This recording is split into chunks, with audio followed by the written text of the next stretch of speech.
Let us therefore brace ourselves to our duty, and so bear ourselves that if the British Empire and its Commonwealth last for 1,000 years, men will still say, this was their finest hour. Good morning, everybody. I'm Hollywood Hurd. And I'm Jim Young. And today we are here on the Smoked Debrief. We're going to change things up a little bit today. We're going to smoke different cigars, Jim and I. I'm going to smoke the Antonio Hoyo de Nicaragua Dark Corojo. Nice. And I will be smoking the Camacho Triple Maduro. So while Hollywood's getting his information ready, I'm going to tell you a little bit about this stogie here. Neither of these cigars are for the weak at heart.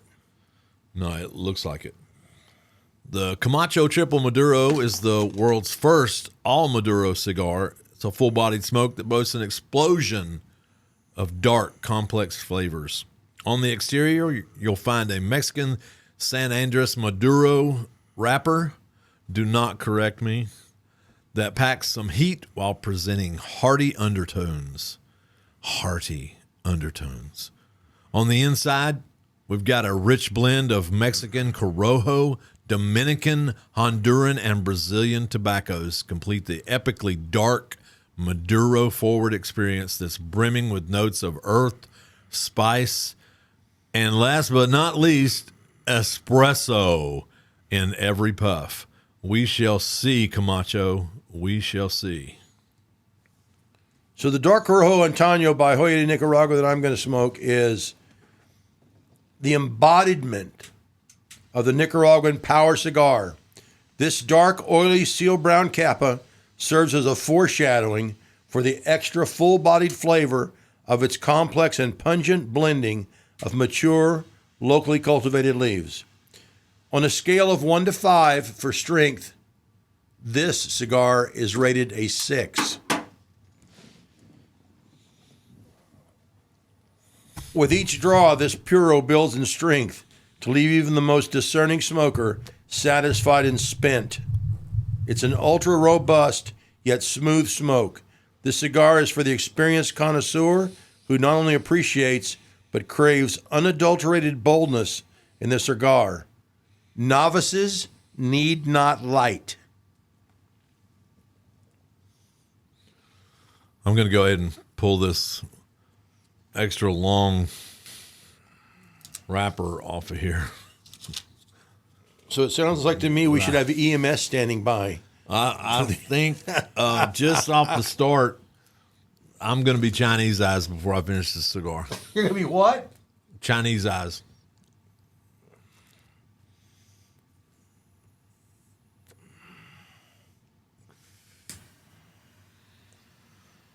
I'm going to have to get I'm going to have to pop the top on my Salvation Coffee Company, who is a sponsor of the show. You may need a cracker while smoking this cigar. Need to crack. A cracker.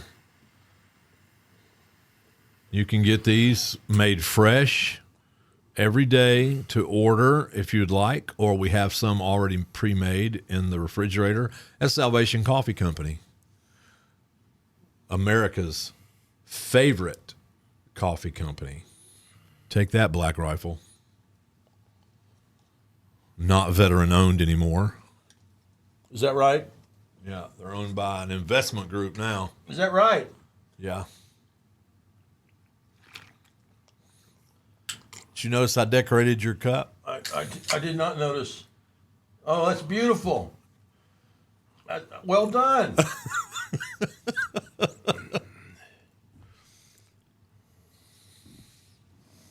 Yes. Ugh. Woo!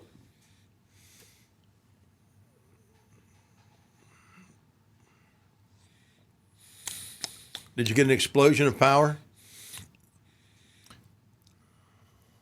I am getting which it might be the espresso in my Salvation Coffee latte. That's enhancing it. You know what I love about your This is really nice, though. I like your this.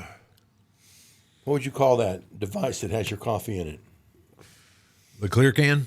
The clear can is the bomb. Yeah, it's really cool. Did you do that on purpose? Or did it happen by accident?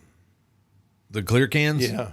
When I was ordering cups, the time before last would have been probably last September.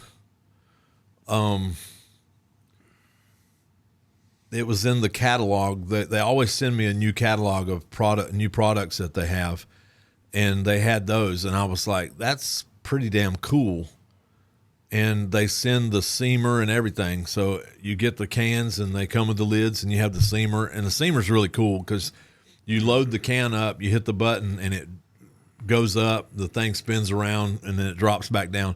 So it's kind of like a show for the customers Right. when they're in there. But I initially only bought like 5,000 of those cans, and when we started making them, it went like crazy. So I had to immediately reorder, and we've done since last September about 35,000 cans. That's how many that we've canned, not how many we bought. That's how many that have been canned and sold.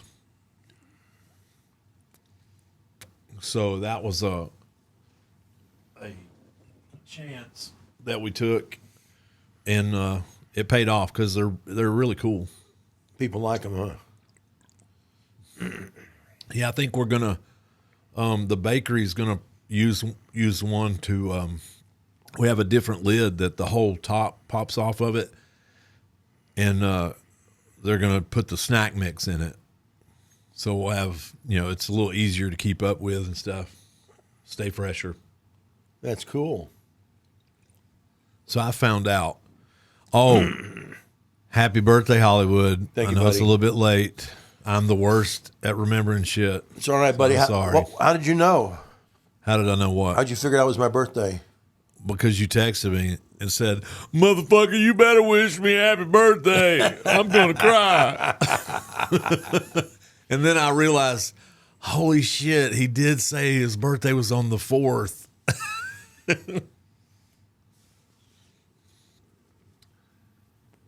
Jim got me a beautiful pair of mossy oak Hey Dudes. Very excited about them. And he Hey, also don't got sell me a those pair. Birkenstocks short, buddy. Bro, you spoke too soon.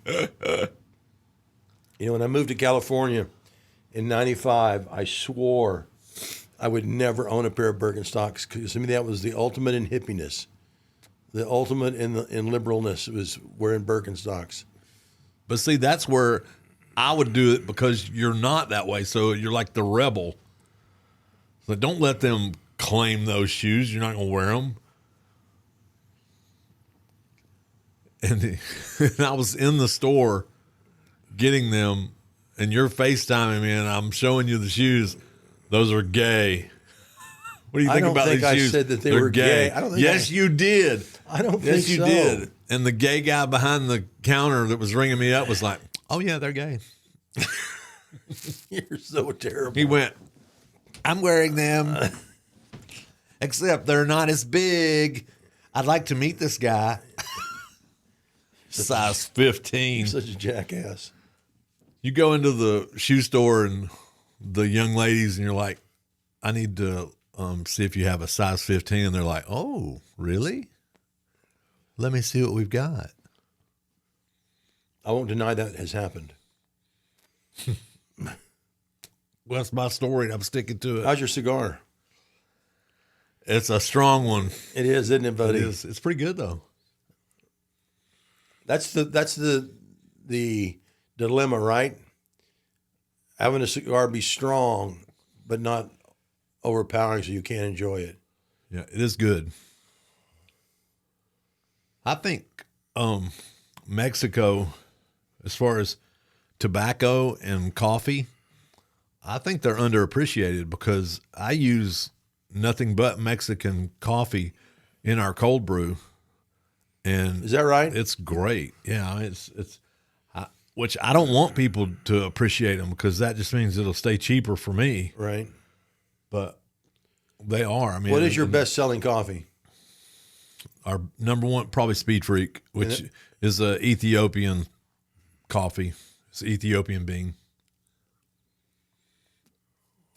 Ethiopia is the birthplace of coffee. Is that right? Yeah, I think maybe Yemen. Is Yemen around Ethiopia? No. Yemen is in the Gulf, and Ethiopia is on the continent of Africa. Have you memorized the fucking globe or something? Back in the time when I was keeping America free, Yeah. I had to be prepared to fly just about anywhere. Oh, gotcha. What's funny, though, in case we ever went to toe-to-toe nuclear war against the Soviets back in those days, there's certain countries you could not land in your airplane afterwards. Yeah. And Yemen was one of the countries. I imagine, yeah. This is in the 80s. Yemen was fucked up even in the 80s. Yes, I too was defending our great country against the Red Horde, Red Horde in the 80s. But the only terrain I was concerned about was East and West Germany. Because I'd be crawling on my belly. The full something gap. Fulda? Was it Fulda? I think it's Fulda Gap. Although they had Reforger. That's when I got injured. They had Reforger 1987 when everybody comes over to Europe. Yep. And you're out there and there's like an M1 Abrams on one side of you. Then you got the Bradley. T-72. Well, you got the Bradley that we just got jumped out of, and we're walking in between them. And then you got the little, what are the little baby Bell copters? The Scout spotters. helicopter. Yeah, they're going, and then all of a sudden, I think they were spotting, and then here you got the A-10s coming over. A-10's such a badass plane. God, that thing is so cool. That was our war games. It was pretty cool. Pretty cool. I did enjoy when we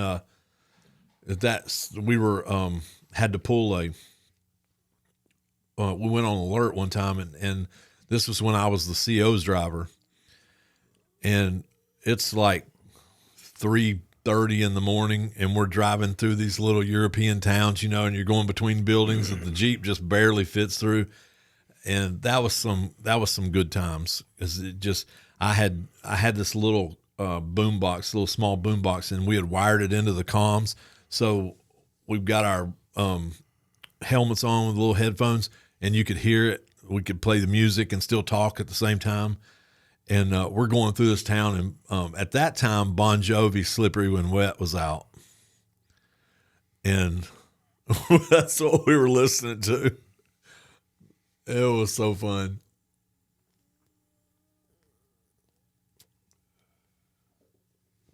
What was your commander's rank?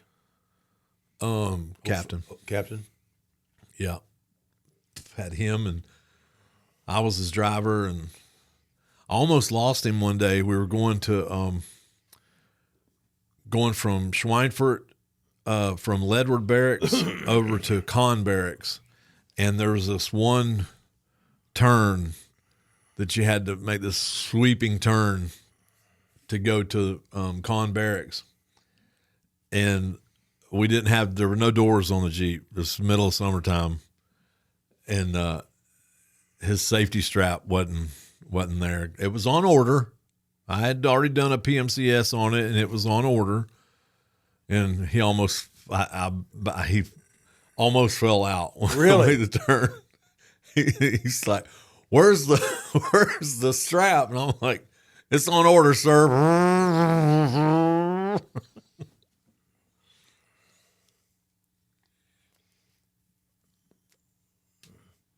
I'm willing to bet that Jeep was probably from World War II. That would not have looked good on your EPR. Yeah. Lost captain in a turn. Oh, Lord.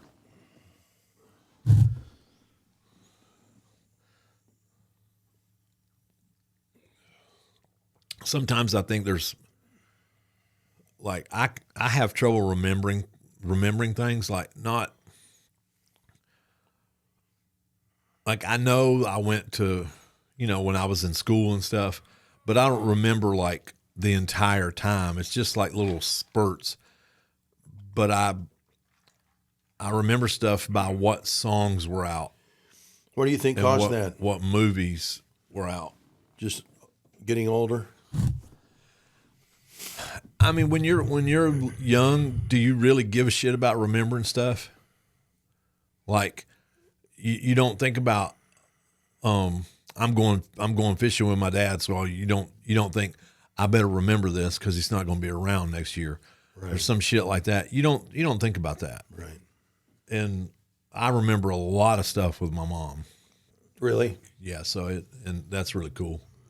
I have a story that we'll have to tell when Eric's here, because I need to find out about the statute of limitations. What are you trying to say, Jim? Well, I don't want to get anybody in trouble. Of course, she's passed, so I don't think they could arrest her now. And I was young, so they couldn't got me. They could get my sister, though. Oh, no, she was a minor, too, so they couldn't get her. Remember when we were, maybe, I don't know, when you were young, would it have been outrageous if you were 17 and you were with a 21-year-old or a teacher? Would it have been the big controversy it is now, do you think? Are you talking about like the young teachers that are sleeping with their students? Dude, I wish we had teachers that look like they do now. Oh my Lord! What I'm saying is, it wasn't looked down on then, right? Oh, there were several substitute teachers I was hot for. But what I'm saying is, I don't think it was against the law then, or it was. I'm pretty sure it was against the law. Okay, but I get what you're saying, but see, I think that yes, it probably happened then, but everybody didn't have phones. We weren't recording video and 24-hour news and stuff like that. Texting and all that shit. Yeah, texting. It would be passing notes, or something like that. So nobody would know. Right. Hey, when my youngest daughter was going to high school, yeah, well, I don't want to name any names, but thanks. Because not from the story I'm about to tell. Oh, okay. So I'll bleep that out. That's all right. All right. But when my youngest daughter was going to high school, she was in the drama class, and the drama teacher got busted for homosexual acts with another student. This motherfucker set the bleachers on fire to cover that shit up. He figured that he started a fire and everybody would forget about that other stuff. Because the fire. Okay, that's good to know. Set bleachers on fire. Yeah, that's stupid as hell. But that high school was the worst. That we had kids when she was going through driver's ed. She's driving the car, and you've got the driver's ed teacher right next to her, and then there's 3 students in the back or 2 students in the back. One of them was a little thug lifer, and he's talking shit to Savannah while she's driving. He's like, "I'm going to rape you and your mama, and ain't nothing you can do about it." With the teacher in the vehicle? Yeah. Nothing happened. Home and tells me and Carrie. So you get your 45. So we go to the school, and the principal says, "You don't know what kind of home life that boy has." I said, "I don't give a shit what kind of home life he has. He's not going to talk to my daughter like that. And you shouldn't allow it either." Nothing happened to that kid. Nothing at all. But she's probably in prison now, so or dead. Good riddance. I don't have any. I have That's no remorse. what the principal said? Yeah. And I went there one other time to pick her up from school for a doctor's appointment. And I'm sitting in the main office area waiting on her. And all of a sudden, here come these two dudes. This student is walking along the door, and it's all glass. This student is walking along and looks and sees this other guy inside the office, just busts through it. It just starts wailing on the guy, just beating his. I mean, there's shit flying everywhere. They're busting the furniture and everything. And I'm over at the counter just watching it. And the teachers, the staff, the faculty is all that's all they're doing too. And then here comes the principal out there, and she gets in it and like, smacking them on the head, stop. And ends up, it was the student, and it was his uncle that was there for something. I don't know what started it or what. I'm like, damn. I come to a fight. The student attacked his uncle. Yeah. I'm just pretty sure his uncle did. This is these kind of people that go to that school, that's the demographic we have. Right. And, it's just ridiculous that shit like that goes on in school.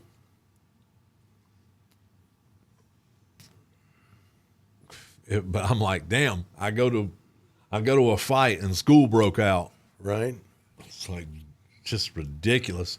And I'm pretty sure nothing happened to them. I think the cops probably came and got the uncle, but the uncle didn't start it. Right. He was just there. He was probably there for somebody else. And that's crazy talk. This smoke is amazing. Hey, Jim, watch out for your. Oh, yeah. Too late. Looks like a bird pooped on you. Embarrassing, isn't it? No, not really. I'll wear it with pride.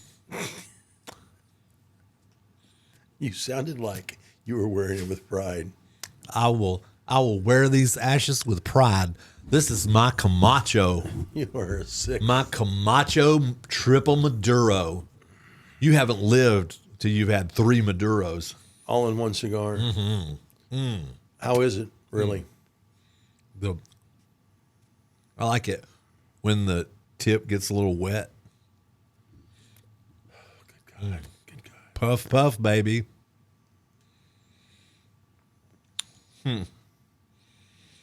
I've got my Global War on Terrorism Memorial Foundation. I saw that. Sure. Man, that's awesome. Look, the ashes don't even bother it. That's right. Well, you know why?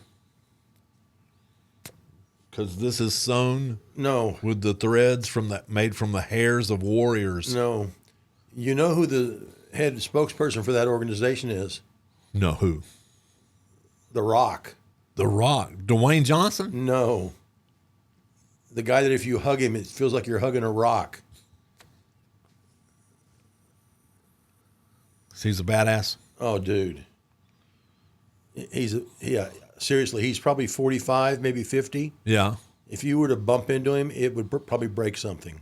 We're not going to find out that he was actually a fake, are we? No. Okay. You know why? I got something to tell you. Because we're not, you don't hear about him. He's a quiet warrior like they all should be. Keep their fucking mouth shut. I really want to tell you something, but I'll have to wait till we're off the air. I'm going to tell you something, Jim, that you are not going to believe. It's not about the guy who was. It's the most unbelievable. You know how when people jump on the bandwagon and start pounding on somebody that's done something wrong, or you know how it is.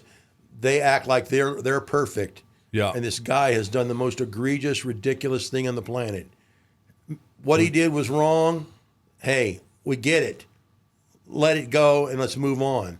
Let the people that are doing the investigation or whatever, let them do their thing. Yeah. But just shut the fuck up. I'm just sick of the fucking no one hates a veteran more than a veteran. You know who Clay Martin is? He's got his Twitter is Way of the Res. Wasn't he a pitcher for the? No, he's SF guy. Yeah. And he's come out like telling him, shut the fuck up. You have absolutely no idea what you're talking about. They started talking shit about him, and he's like, bring it on. Yeah, just bring it, and it's that Valhalla guy that he's calling out. So it's pretty interesting. I'll show you the video. It's great to stop the edit here. It's great to smoke a really awesome cigar. It is. This is really good. It is. And I'm not Chinese eyes yet.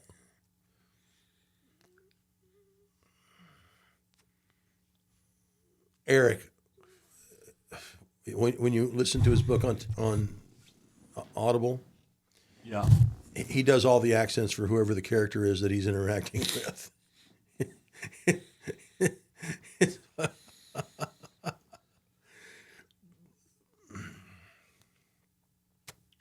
I can't imagine being a cop in Raleigh. I mean, dude, that alone would be a nightmare.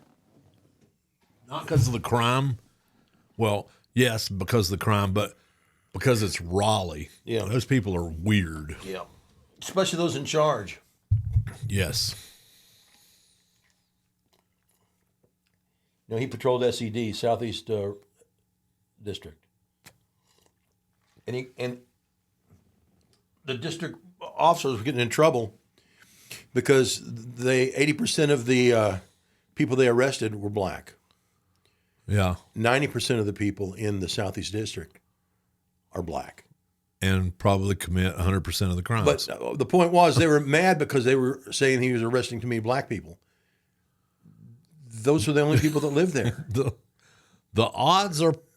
You know what I'm saying? The odds are in his It's just favor. like no one puts reality into anything that's, that's figured out. It's just... That's racist. He's racist. But how do He's you racist. how do you keep being a police officer under those circumstances? I don't know how they do it. Yeah, that's pretty rough. And that's the kind of officer that my town needs. Because I don't know where they find the officers. We have a few good ones, but the majority, I think they're just lazy. And I believe it's because Graham is the county seat and the sheriff's department's right there. So they just are perfectly content letting the sheriff's department handle everything. And I might be an old curmudgeon when I talk about this, but I have people driving through our neighborhood and they're doing like 40, 45 through a residential area, and there's kids playing and dogs out, and it's ridiculous. That when I pull in, I hit 20 and I don't go over 20 when I come down through the neighborhood. That's a pretty decent speed. You can stop, but they're just flying up and down the road. And I really, if I get elected to city council, that's going to be one of the things, and I will do it during a meeting because there's always a cop that's there representing the police department. And during a meeting, I'm going to ask him, why can't we get in a non-aggressive political why can't we get some officers in some of these residential areas to stop these people from speeding through the areas, because somebody's going to get hurt or killed. It's mostly older people, but we have a new development that's been added that's already built, and it's all new people with young kids. People walk their dogs and stuff, and it's just and I know if I let my dogs out and a car hit one of my dogs, that person would not make it because I would literally beat the hell out of them. I just, because if they're not speeding through their reaction, they have better reaction time. And I know shit happens, but you should still be alert because there's kids on the house across the street, little small kids, and they're out there with balls, and the ball goes out in the street. What is the speed limit? I think in a residential area, it's 20. Well, on the main drag, it's 45, and then you turn into the subdivision. I think it's 25 or 35. Might be 25. But I don't think there's any signs up there. I mean, there was one time we had the city manager live down the street, and this has been probably 10 years ago. They had a one of those radar signs. You're speeding, the speed limit is this. This is your speed. When I see those, I'm like, oh shit, I can make that. Try to see how high you can get the number before you pass it. Now, granted, that's on a highway, a main drag, not a residential area.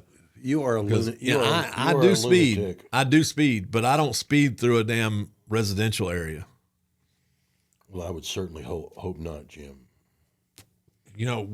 When the kids were little, one Halloween, I'm sitting on the porch, and Carrie had the kids, and she's walking down the street, and there was a whole group of them. They're walking, and Carrie always carried this big Bubba keg, like a 32-ounce big Bubba full of water, ice water.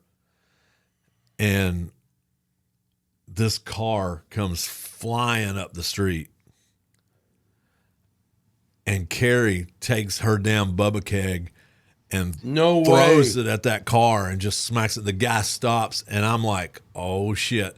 So here I am getting off the porch, going down there, because I thought for sure I went to save that guy because she was going to beat his ass. But she went off on him and told him, there's kids. It's Halloween. There's kids in the street. You need to slow your ass down. And you can see them coming by. I had the cops come to the house a few weeks ago because I'm coming down the main street and the speed limit's 45, and there's somebody in this 350Z car. They're doing like 10 miles an hour. So they're, dragging ass, and then they turn into my subdivision, and I turn in. And then they stop. And I'm like, what the fuck?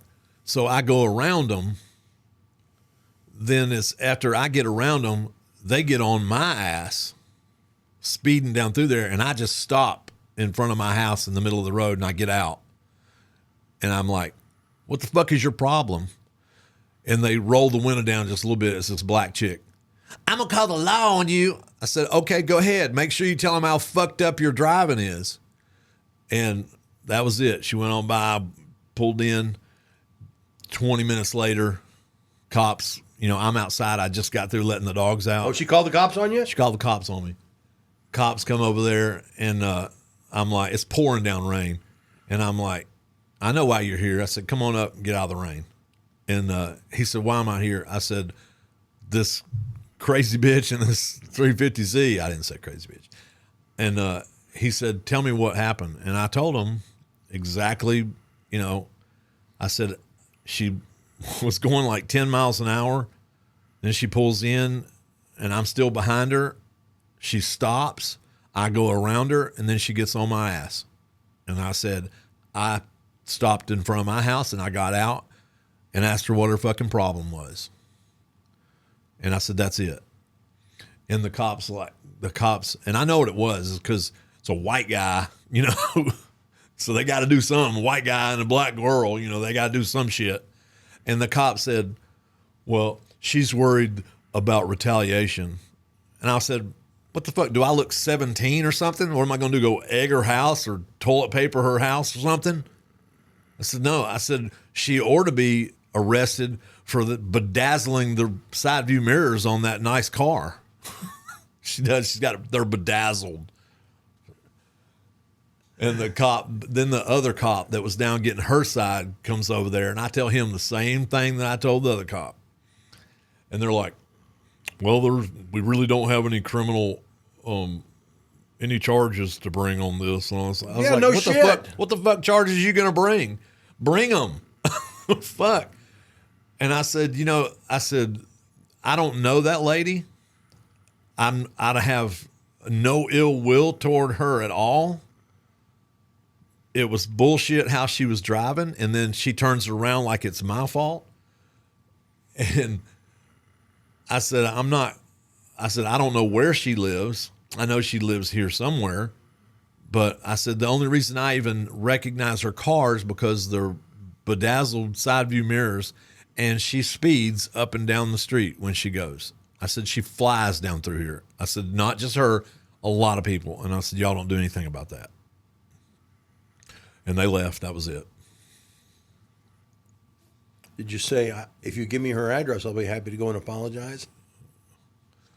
I did offer to apologize. But I knew you did, Jim, because you're a good man. But there was really no reason for me to apologize. I would apologize if she felt intimidated or something, but I didn't go to her car. I'm still standing at the side of my car, right. And it's pouring down rain. And, she cracks her window and, I'm going to go alone. Go ahead, motherfucker. I don't care. There's a crazy white man standing in the rain. Yeah. I would have called the cops on you too, Jim. She knew why I got out, though. That's so ridiculous. She did everything but yell racist. You don't have to wear camouflage pants, Jim, for us to know that you're a veteran. You know that, right? Wait, you can see me? Fuck. Yeah, I can see I want my money back. If I was in the desert, you would not be able to see me from here down. I couldn't. You're right, I could not. But we're not in the desert.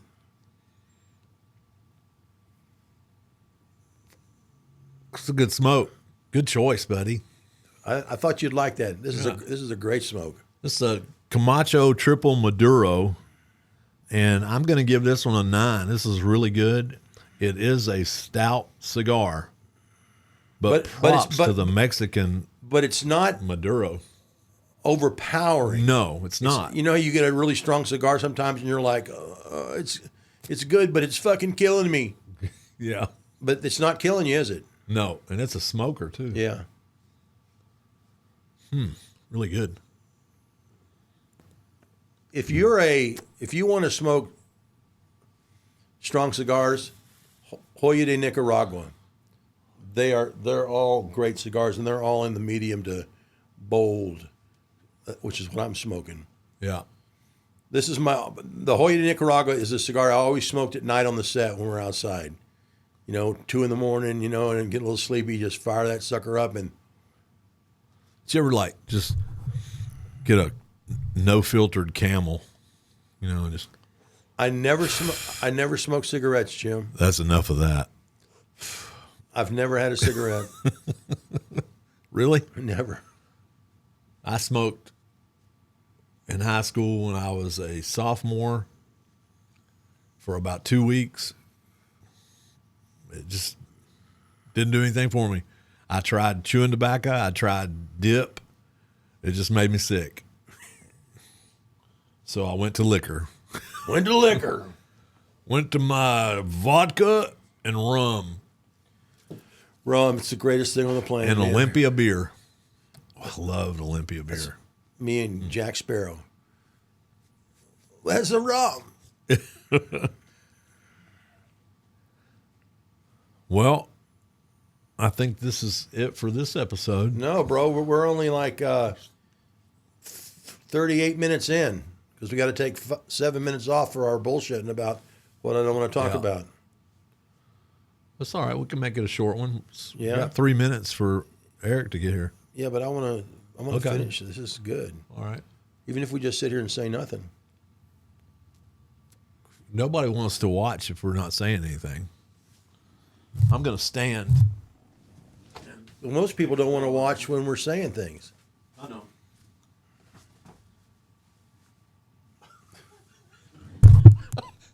There was our obligatory crotch shot. We're going to end up in jail one of these days for your antics. I couldn't see it. It was camo. For your antics. Oh, I see what you're saying. Your hand blended in with your camo pants. Yeah. I'm listening to a good book now since I finished Eric's book. It's about a guy that went undercover in the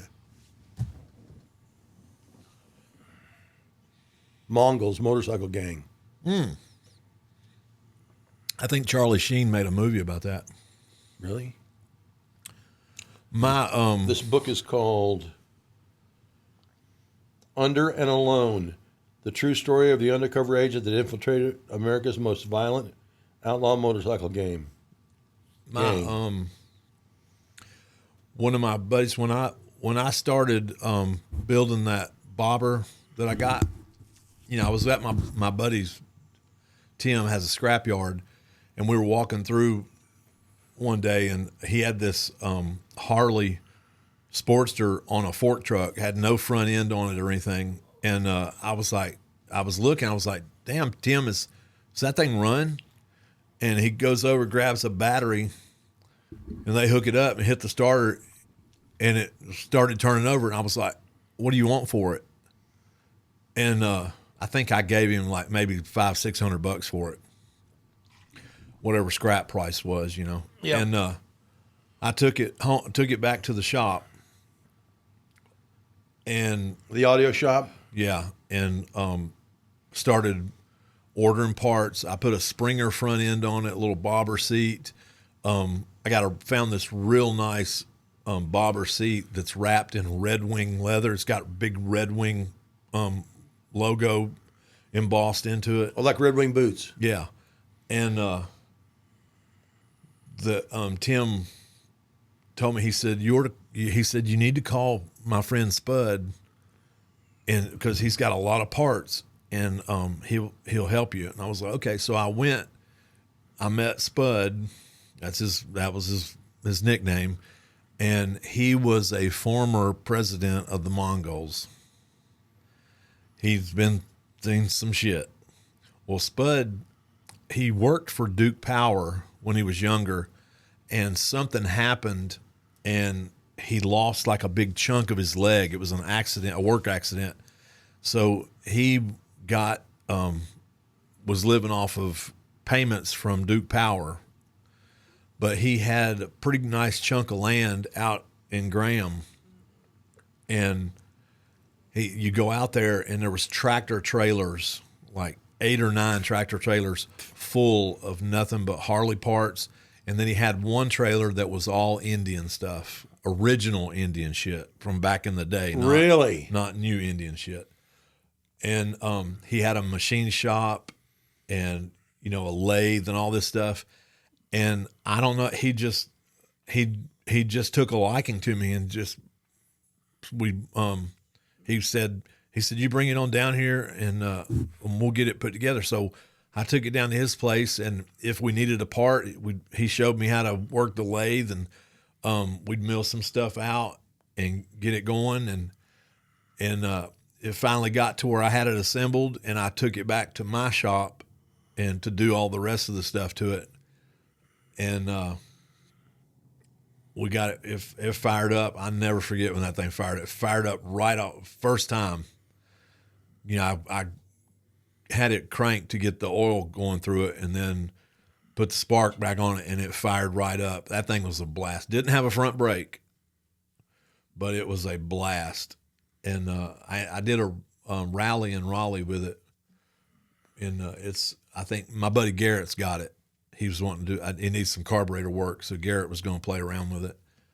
But Spud passed away, I think 6 or 7 years ago, and he liked messing with young girls and heroin, and the heroin got him. But I'm sure he had done some bad shit in his life. Well, if he was a Mongol, they were. He was a good guy to me. That's awesome, bro. He did. There was one time he, because I got Savannah's baby Dream out here, Honda Dream, and Savannah had gone out there one day with me, and her and Spud got, she kid around with Spud, and Savannah comes in, like Spud had texted her late at night, and I had to go over and talk to him. Are you texting my underage daughter at 4:00 in the morning? And Yeah, I probably did. I said, don't do that again. And he was fine with it. And Kerry, he had a bunch of the 3-wheel Hondas. I can't remember what they called them. Trikes? Huh? Trikes? No, this was Way back in the before. 50s and 60s. Oh, okay. I can't remember what they called them. Cervicar. And he had a few of them, and they were like super old from like the 50s. And he was telling me a story about them that the car dealerships, they had a special tow bar on the Cervicar that would hook to the new car, and they would deliver the new car to the people's houses and then ride the Cervicar back. The car dealerships did that back in the day. And I mean, they had a whole lot of different uses and shit. Like you could put good humor bar things on, guys would be selling ice cream and shit. And he had a few of them. And one time he asked Carrie if she would do a paint job on one and just like add all kinds of funky stuff to it. And so we had it at the house, and Carrie was working, and she had gone to like the thrift store and bought all these old leather belts, and she wove the belts together, and she made the seat out of it. And we were getting old glass tumblers and making brake lights out of them and shit. And it was really cool. We got it back to Spud, but he never put it together, so we never saw it finished. But there's a guy on Instagram, BJ Taka. He's from Japan, and he comes to the U.S. about every 6 months, and he goes around and he buys vintage Harleys, and they ship them back to Japan. And he would always come down and see Spud, and because sometimes Spud had parts, and it was pretty interesting. That's a huge like clique. Those motorcycles, the vintage motorcycle guys. Right. Japan is like they love everything American heritage. Yeah, look at some of the best jeans you can buy are made in Japan. They're expensive as shit, but they're very well made. And I think Japan is going through like a 70s, 80s phase right now, as far as how that stuff is, the motorcycles right. and music and stuff. It's really cool because they put their little spin on it, and it's all done out of respect. Right. And they are very good at what they do. And I'm out.